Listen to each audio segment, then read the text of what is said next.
தேவான, இப்போதைக்கு விக்ரம் கிட்ட குழந்தை தவறுன விஷயத்த சொல்ல வேண்டாம். அதை அவனால் தாங்கிக்க முடியாதும்மா. ஏற்கனவே மனசளவில் அவன் ரொம்ப பாதிக்கப்பட்டிருக்கான். இதை சொன்னா அவன் என்ன ஆவானே தெரியாது. ஆமாம்மா, ராமச்சந்திரன் சொல்றதுதான் சரி. முதல்ல கடவுள் காப்பாத்தி கொடுத்த இந்த குழந்தைய அவன்கிட்ட கொடு.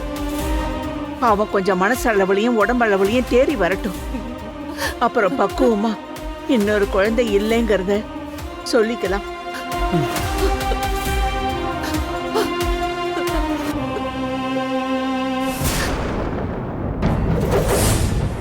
விக்ரம்,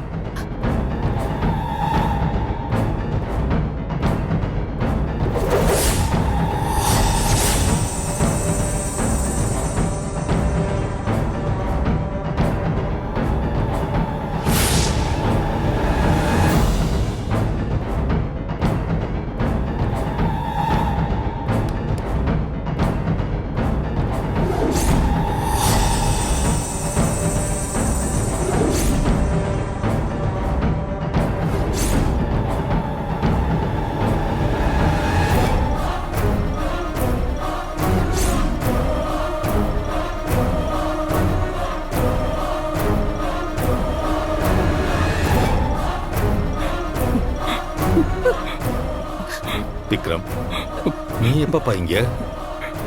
விக்ரம், என் பொண்ணு மா, விக்ரம், என் குழந்தை உயிரோடு இல்லையாமா?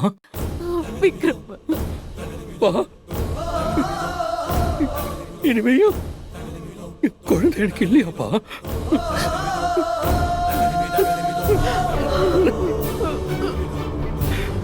என்னால என் பொண்ணை பார்க்கவே முடியாதப்பா. அழாதப்பா. ஐயோ.